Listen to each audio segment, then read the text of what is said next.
to take the next step, okay? One thing we got to do is we got to stop waiting for somebody else.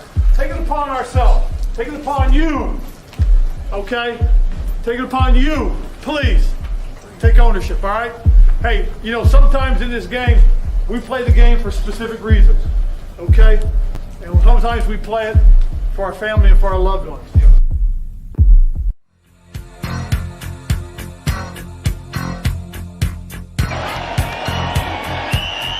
This ends what has been a class week for the Washington Redskins and Doug. Redskins are the world champions.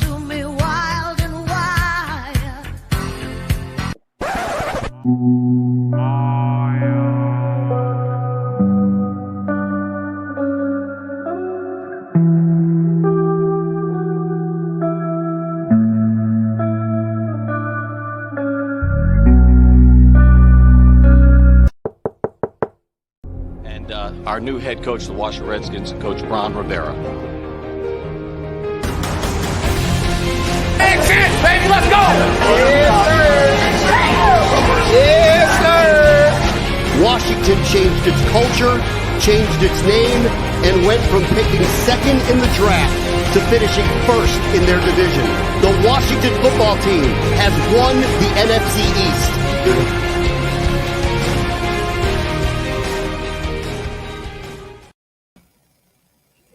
Welcome to another episode of the HOGside. I am your host, CJ the Hog. I hope everybody is enjoying their holiday weekend. Merry Christmas, Happy Hanukkah, Happy Kwanzaa, and I hope everybody have a Happy New Year. As you know, tonight is the primetime game with Washington versus Dallas. And, you know, we all seen how it went the first game. Hopefully that we are able to overcome and possibly get at least a split decision win with this rivalry right now. But we have a lot set for today. We have Josh Kirby from Kirby Sports. We have him today as a special guest. We also have the founder of Velocity Sports, which is what is brought to you by today by the HOGside, Zach Kleiss as well. So we got a lot to talk about today as far as injuries and things like that, and what can Washington do to at least try to reach this playoff berth. But without further ado, let's go ahead and bring Josh on. CJ, what's going on, buddy? Thanks for having me. Josh, what's going on? What's going on, man? Happy holidays. Yeah, same to you, brother. It's been, it seems like it just flew by. It seems like just yesterday was January 1st, but here we are, the day after Christmas, and celebrating a great time with family, friends, opening presents, and watching football, hopefully. I mean, I hope over your way, too, get a safe Merry Christmas as well. Yes, definitely. My Christmas has been very, very great. You know, everything has been good. You know, family, spending time with family. You know, I got a lot of, you know, gifts that, you know, were very useful, as you see my new setup from, you know, the wifey herself. So, you know, the poster in the back, you know, so it's definitely, you know, so my Christmas is definitely great. You know, the holidays is great. You know, the holiday weekend was very fulfilling. So, you know, it's Sunday now. So, you know, Sunday football. You know how it is, Sunday football. You know, we had some Saturday games last night, and we've just been having a full week of football so far, you know. So, but let's talk about tonight's game and what exactly has been going on throughout the week. Of course, you heard that safety DeShazer Everett was involved in a fatal car accident, which is the passenger, 29-year-old woman who did not make it after being transported to the hospital.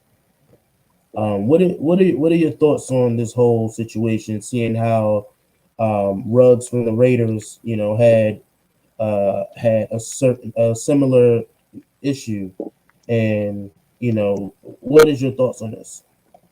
Well, first and foremost, there are no details released about this crash from the Shazer Everett. We know Henry Ruggs was driving under the influence. We know Henry Ruggs was going about 150 miles an hour when he crashed into somebody and killed him. The Shazer Everett, we don't know that. This could be a completely different situation with speed a factor. We can't speculate that right now, but I mean, until the police report comes out or something, I mean, it's best, excuse me, in my mind, just to give thoughts and prayers to the family. But I mean, I wouldn't really say these two are alike. Yes, a pro athlete is involved in some sort of accident, but I mean, until we know more, I don't really want to say that these two are alike because we know Henry Ruggs was driving 150 miles per hour, and it, it's just crazy to see stuff like this happen throughout the league. It's very sad. Yeah, man. Yeah, when I seen it happen, a few other guys and I were talking about it, and I was just saying that right now we can't speculate. It's hard to speculate because we don't know exactly what happened. There isn't no details. The only thing that we do know is, with the people being local with Loudoun County, is we know that there's a possibility that a deer probably came on the road. Loudoun County is very famous for deers on the road. So it's hard to speculate these kind of things because, it's we don't know exactly the details hasn't been given out yet. There's still an investigation as far as what happened, how did the car get driven off the road. It's just unfortunate, that this had to happen, before the holidays.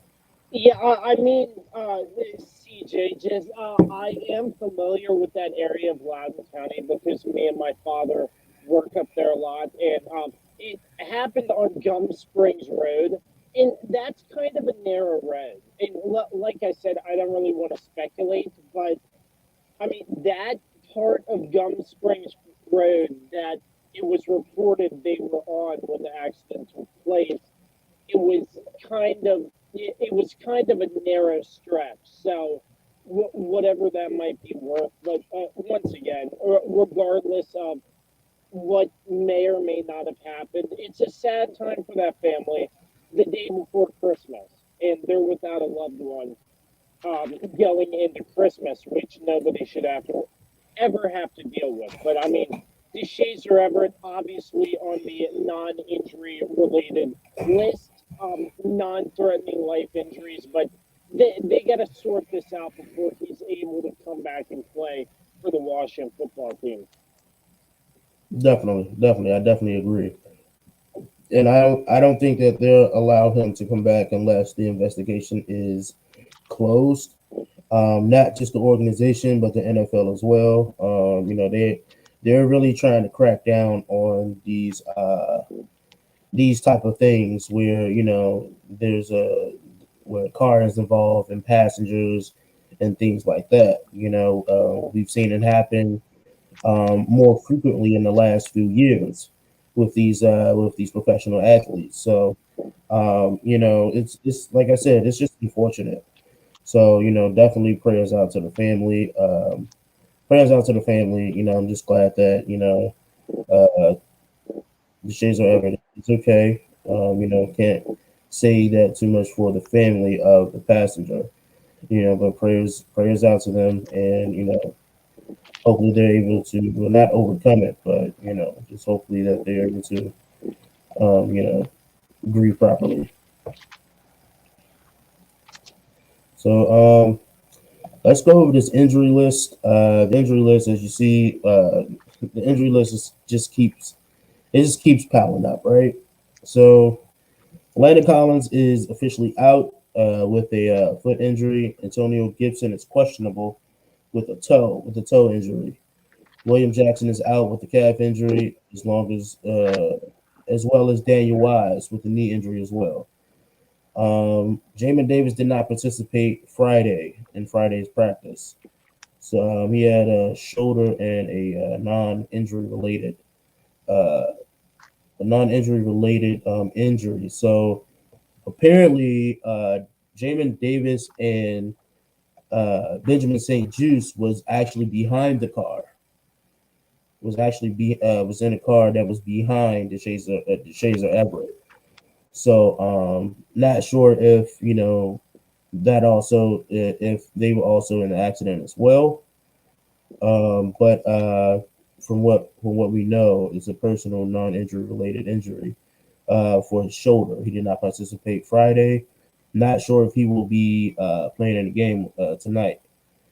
Curtis Samuel, he is questionable with a hamstring injury. James Smith-Williams and Adam Humphries will be active, hopefully. More details will be given in the next couple of hours. James Smith-Williams has an illness. Adam Humphries has a rib injury, suffered from last week. But they was in full participation on Friday. And, of course, like we said, the Shazer Everett is ruled out. On the Dallas side, Tyron Smith is out. So that's the tackle, the left tackle. Full participation from Corey Clement, DeMarcus Lawrence, Tony Pollard, and Ezekiel Elliott. We have Simi Fehoko and Israel Mukuamu, who did not participate as well. And Deshaun Wright was just limited. So, it seems like, Dallas will have a lot of their starters in this game, and Washington will be without a few. So, here is injury list, Josh. What are your hopes for this game on Sunday, tonight? Well, first and foremost, we know Zeke and Tony Pollard should be playing, but they're both coming off of injuries. Zeke, we don't know if he's 100% healthy. Tony Pollard, we don't know how much of the workload he can take if Zeke Elliott can't do as much because he has a bone bruise, I believe, in his ankle, if I remember correctly, CJ. But besides the point, that's a pretty big injury. I mean, it lingers on and on, and that might be an issue for Zeke. But once again, Tony Pollard might be healthy, and they might be feeding the ball to Tony Pollard the entire game, and it's going to cause trouble if Washington's defensive line can't close up those gaps, because we saw last week against Philly, Miles Sanders was running all over the field on this Washington defense. The secondary, they're getting pieces back like Kendall Fuller, Cam Curl, which is helpful, but still, the defensive line, it's going to be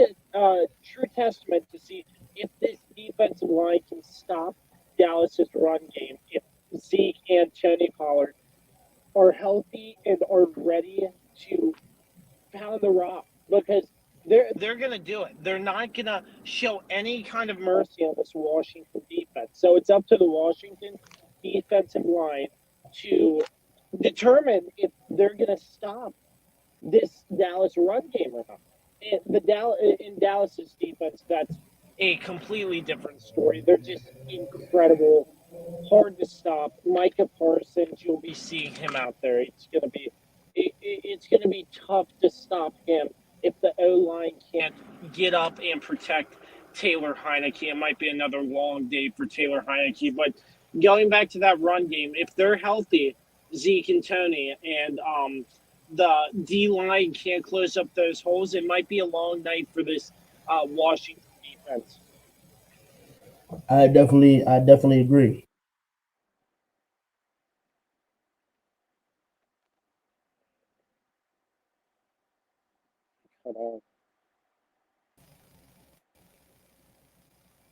You cut out there. All right. I was like, what'd I do wrong? No, you good. So, as I was saying, the running backs, yes, we've seen Philly really dominate the run game with Miles Sanders and their backup running back. So, it's kind of intimidating going into Sunday's game.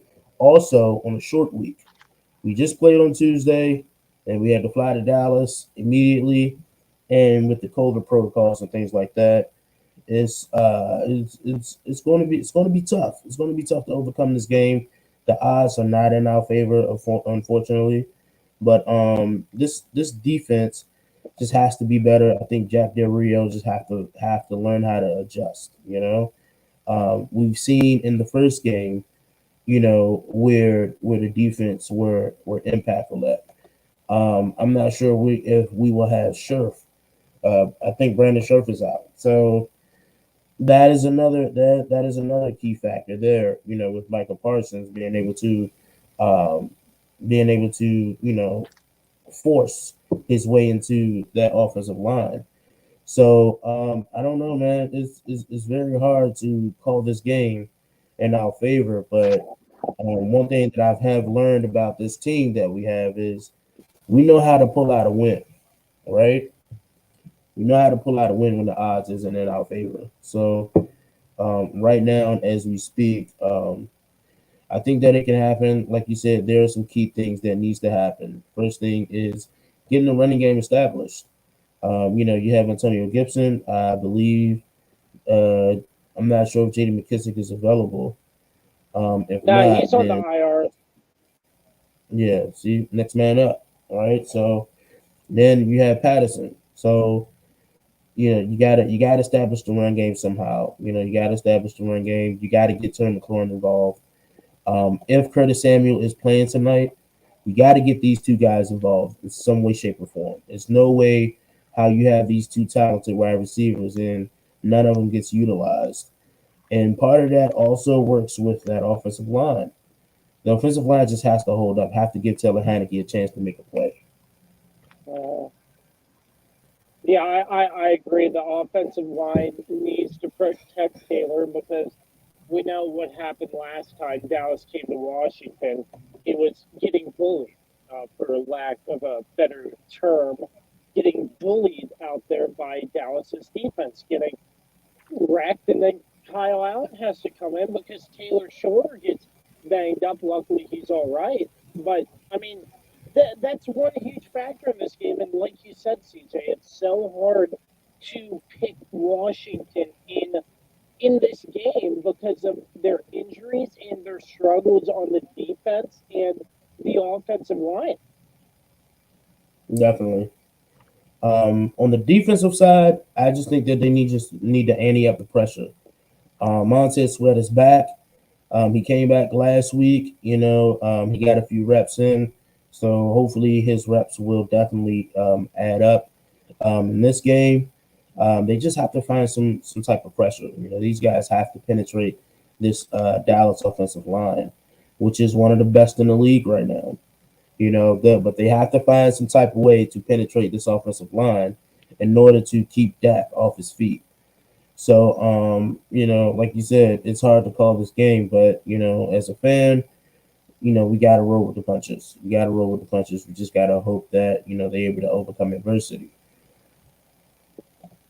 Yeah, absolutely. I agree. And, the past couple of weeks, Dallas has had a problem on offense with the offensive production, but the defense has been stepping up. So that's a factor that might play a part in this game if Dak Prescott and the offense cannot get going. But still, with the amount of problems for Washington, I don't think it's going to be that big of an issue, but it is something we should be looking out for in this game to see how Dallas adapts with their offense, see if there is anything they changed after the past couple of weeks.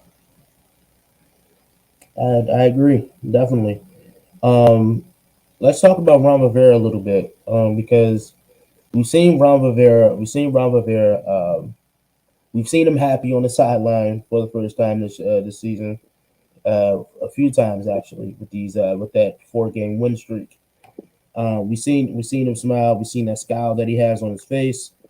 Do you think that in this offseason do you think that right now it's time to draft a franchise quarterback? Do you think right now Ron Rivera is in the move to drafting a franchise quarterback? What I've said, anytime I'm asked this type of question, First and foremost, Taylor Heineke is good for this season, but moving forward, I can't say for sure if he will stay. Yes, Taylor Heineke, in my mind, will be a starter somewhere in the NFL in the next 2 to 3 years. But he might not be in Washington's future. And I'm not going to be surprised if they pick a high round quarterback. Because I feel like Washington has pieces in place. They just need to find a quarterback who they can develop correctly. And I think Ron Rivera and his staff will be better at developing a quarterback than in past seasons, like RG3, for example, because, yeah, RG3 had one great season, but I mean, after that injury, he wasn't the same. Washington needs a franchise quarterback that Washington can draft and we need a quarterback that Washington needs a quarterback that will not cause drama off the field because we've had that as well in Dwayne Haskins. And I mean, if Washington can find a good, successful quarterback from college who is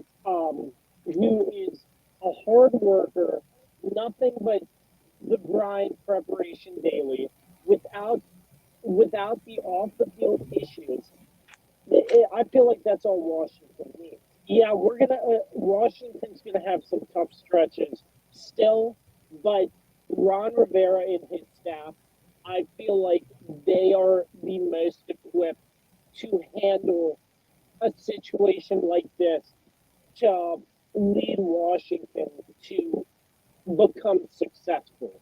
But once again, it all starts from the top. I feel like ownership is really holding this team back as well. So that's another key, but that's just another conversation in my mind. But yeah, looking at Ron Rivera and his staff, I feel like they have a pretty good chance of developing the next quarterback, the next franchise quarterback for this franchise. Okay. And so in that turn, is there anybody that stands out right now that you think Washington could take a stab at? I'll get a lot of flack for this, CJ, but I rarely watch college football, so I really don't know. I've heard Sam Howell, Kenny Pickett, Pitt's quarterback, I forget his name, the quarterback from Liberty. Mm-hmm. Yeah, but I mean, I don't dabble a lot in college because first and foremost, it's on Saturdays usually when I'm working. So I really just don't have the time to keep up with all the college games. But I mean,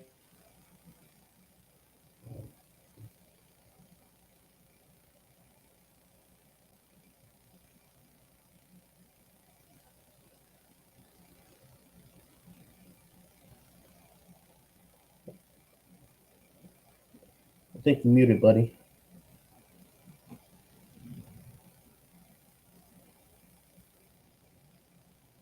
I think you're muted.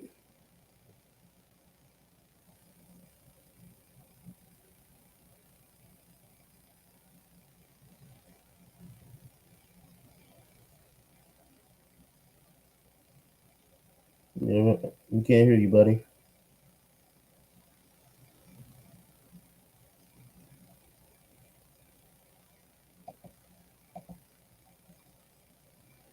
Yeah, we're having a little bit of technical difficulties with Josh, but one thing for certain is that this game is very important because we can't lose two back-to-back rivalry games.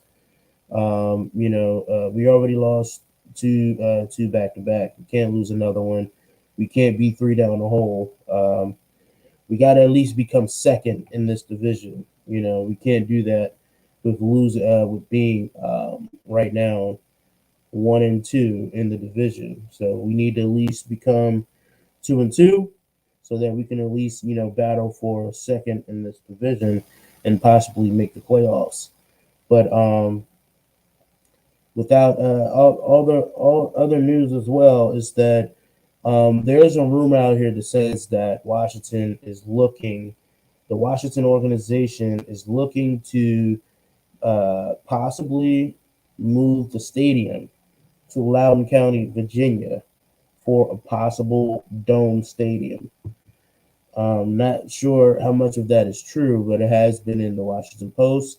It was in the Washington Post. It was in a lot of other, well-versed, news articles. So, I'm not sure, how much of this is true, but if so, I definitely want to hear you guys, comments on it. Then we'll review them later on throughout the week. So definitely feel free to chime in on that one. So the moving on, can Washington gain the momentum back? What does Washington have to do to turn the momentum back around? After the 4-game win streak, things was on the up and up, and then COVID strike, and then we lost to Dallas, and then we lost to the Eagles afterwards. So again, what needs to happen to have this momentum turned back around? I think honestly, right now, injury is playing a big factor. I don't know what that was. I apologize. But no, man, you're fine. So what I was you actually just came right in time. So the question was, what does Washington has to do to turn this momentum back around? Well, their defense needs to step up, in my opinion, because they've been inconsistent. If you can get some defensive, defensive stops, defensive plays, that's going to build momentum a lot. And for the offense, just keep letting Taylor Heineke throw a good game, because if Scott Turner limits Taylor to in the pocket, I just don't think that's good, because Taylor Heineke, he knows how to roll outside the pocket. He knows how to take the run. So let Taylor Heineke open the playbook for him, and that's how they're going to turn momentum around. But playoffs are slim to none, and there still is a chance, but it's slim to none. But still, I feel like all the momentum you can get going into the off season is what Washington needs. They'll take anything at this point. Yeah, in my opinion. Absolutely, I agree. Before you came back, I was also given some news. Is that there is a rumor out here that says that the Washington organization is looking to move the stadium to Loudoun County and build a dome. Wow. Well, Loudoun County's pretty big. I'm not sure. It's huge. I'm not sure how suitable it would be for a football stadium, though. That's just my opinion. I feel like, I don't know. It would be nice. It would be a lot closer of a drive for Virginia folks who live out that way. But I heard a good point from a media standpoint, how most of the media lives in D.C. or Maryland, so it's easier. But Loudoun County would be very interesting to see how they plan that, for sure. Yeah, it'll definitely. So from what I've read, it's definitely going to be at around $2.2 billion project. That wouldn't be a problem, but I feel like it might hike up taxes for Loudoun County even more than they already are, because Loudoun County is one of the most expensive counties in Virginia to live in. Right. Listen, anything over that mountain is expensive. Oh yeah, definitely. And me being from DC, what I always said was, if you're gonna move the stadium, you got to move the stadium that is suitable for all of the DMV, right? Like for instance, the FedEx Field is easier for folks from DC and Maryland to get to, right? And even the FedEx, the RFK Stadium at the time back in the day, it was a medium because everybody can get to DC, right? It lives in DC, Maryland, and Virginia. So at one point they were talking about Oxon Hill, which is again, it is a little bit out of range for the folks that live in Virginia. So I said that if anything, it needs to be it needs to be somewhere that is along the George Washington Parkway bridge. I think that pretty much connects the DMV very much better than any other interstate or route at this point. But I am happy to hear that they're looking to move the stadium. FedEx Stadium, we've talked about this before, is that it's time to leave the FedEx field. It's time to leave the FedEx. It's honestly, FedEx is hard to get to. It's right on the interstate, and think of it this way: if Washington has a Monday night football game, with more people going back into the office and stuff, what's rush hour traffic gonna be like getting to the stadium on Monday night and then leaving afterwards? Sunday morning, it's not that big of a deal getting there, but yes, there is some heavy volume, and it just depends on how many crazy drivers you see on the road. But yeah, for the most part, FedEx Field right on the interstate, it's just not easy to get to, in my opinion. And from where I live, it takes about a good 2 hours to get there. And not only that, I don't think that it's feasible for it to be in the middle of a suburban complex. You know what I'm saying? So there are houses there are apartments there, so there's a lot of apartments and houses right there by the FedEx field. So it takes away the traffic and the parking for them. It takes away with the traffic for the residents. So again, I don't think that the FedEx field is feasible for the community, and I think that, like I said, I think it's time to leave. The stadium itself is just outdated. The seats are outdated. Of course, you've seen a couple of times this season the plumbing is outdated. It's just the overall fan experience. Just hasn't been great at the FedEx field. So something definitely has to change. So they said, I know that that the FedEx field has a contract that goes to 2027. So we won't see a change in that in the state. We won't see a stadium change until that time, unless that contract is being bought out. And I doubt Loudoun County is going to throw the money to buy the contract. Yeah, it's going to be really interesting to see if Washington does leave FedEx Field at any point in time, what FedEx Field might become, because they might use that for something else or tear it down it all in itself. They use it for a lot of things, like the FedEx Field is used for a lot of things, for concerts, the Navy Army game, so it's used for a lot of things, which is good, just like the RFK Stadium at some point. It was used for concerts, the soccer team before they moved, so hopefully they find used to it. It's crazy, CJ, just to go off topic here for a moment, because we talk about how terrible the fan experience is at FedEx Field.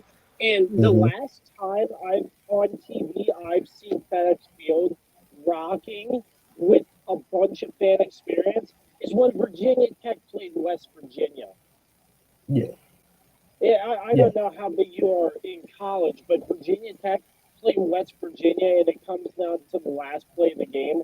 My friend, that made FedEx Field so electric. They played Enter Sandman. You know how big Enter Sandman is in the Hokies community. And all the Hokie fans were jumping up and down, and I'm like, you don't see it. I turned to my father, who was sitting next to me watching the game. I was like, Dad, you don't see that at FedEx Field anymore when Washington plays.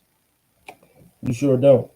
And I would go to say that the last time I've seen that stadium rocking, was the Chiefs game during the Sean Taylor retirement, right? I was So there. so the thing is that they had a chance to win the fans back, right? But we rushed it. It was bad. Honestly, in my opinion, it wasn't respectable. Um, it just wasn't respectable, and they lost a lot of fans after that. I think they lost a lot of fans after that. It was just rushed.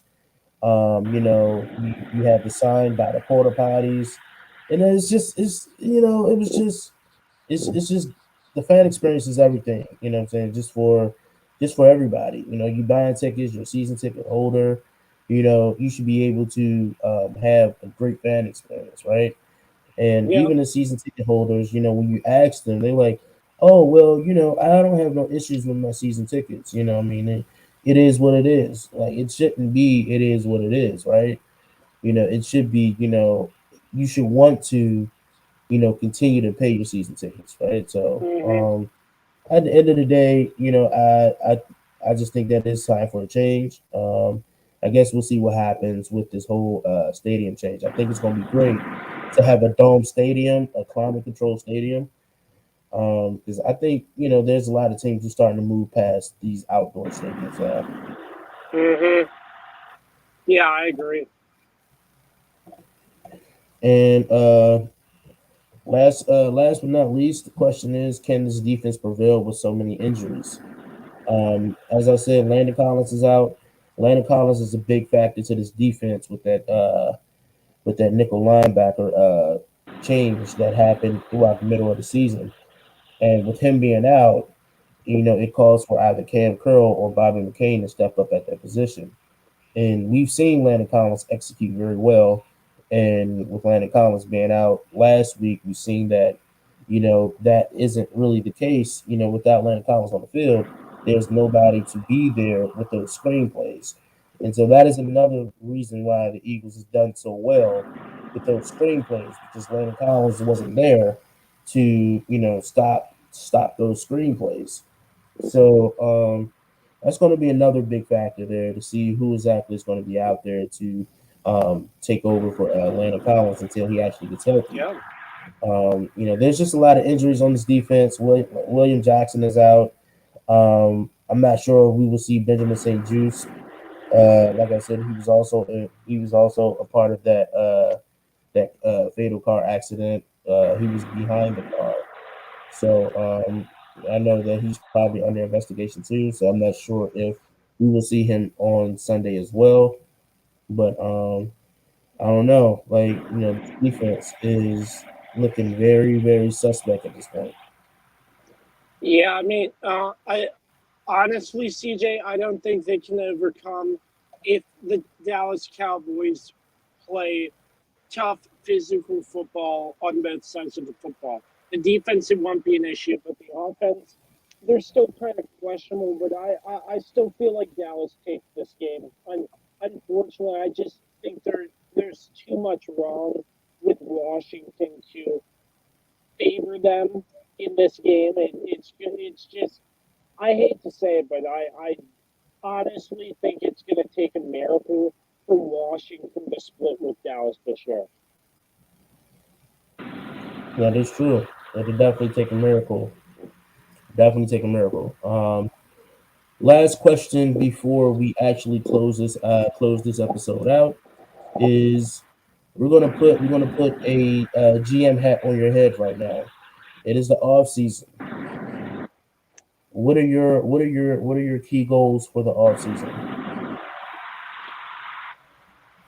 Key goals for the off season: number one, figure out the quarterback situation, because Washington needs to have some sort of idea of where they're going in terms of quarterbacks, so Washington doesn't end up with another quarterback controversy. Number two, bolster up the defense a little bit more.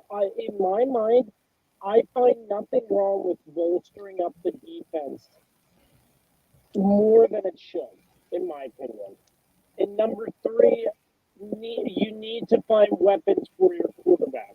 So figure out your wide receivers and figure out what Washington needs to do in order to get a good receiver core. Because Terry McLaurin, yeah, he's great and all, but you can't just have one wide receiver.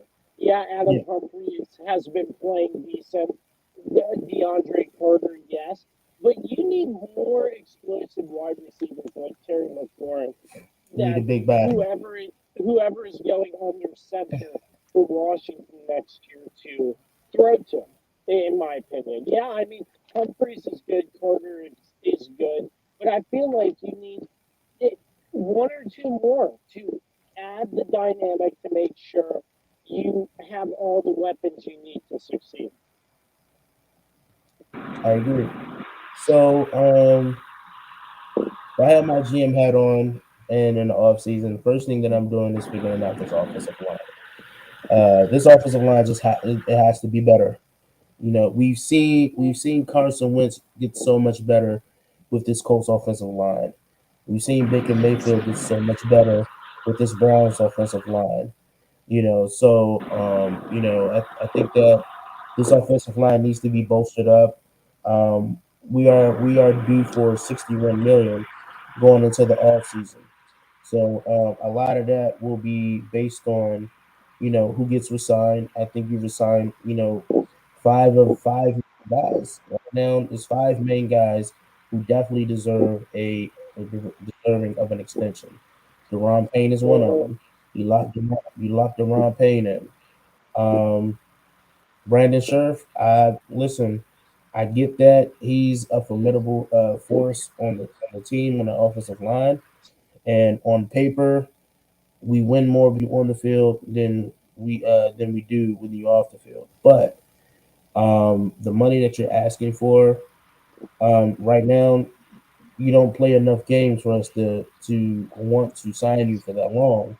So the question is will Brandon Scherf and his agent be able to find some type of medium where Brandon Scherf can stay here?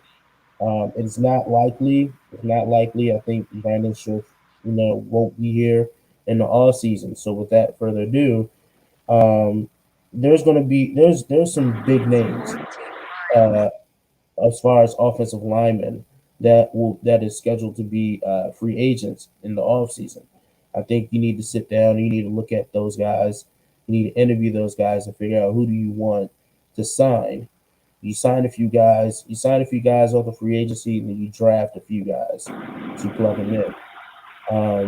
And that's the first thing. The second thing is what you said is figuring out this quarterback situation. Whether if you want Taylor Heineke to continue, or you're going to draft a quarterback and let this quarterback be the bridge. Let Taylor Heineke be the bridge for this young quarterback. That can always be a scenario as well. And three, you need to figure out this identity for the defense. Chase Young will be back. We will have Montez Sweat. So we need to figure out who exactly is going to be in the secondary. You need to figure out if you know for a fact William Jackson is going to be there, then you need to figure out whether or not you're going to keep Kendall Fuller. You got to figure that out. What's going to happen? Are you going to trade him? You're going to get some more guys in. Something has to happen. You gotta change this identity with the defense. So that's where I think we also need to at least sign another running back. I don't think we need to draft any. I think drafting a running back, we don't need to draft a running back. I think we can find a running back in the free agency that can fit in with Antonio Gibson and J.D. McKissick and Derek Patterson. Wide receivers, I think you can find a few guys in the free agency as well. Or you can draft. There's some quality wide receivers in this draft this year. So if you want to sign a guy, I say you go out and sign him. But I think you can find a suitable third round, fourth round wide receiver in this draft. As you see, Tim McClellan is a third round as well. Yeah, I agree with all those. Very great points. The running back position also a really great point there as well. Yeah, definitely. So Josh, I do want to thank you for taking time out your schedule to join us today, man. Tell the people where they can find you on all your social media.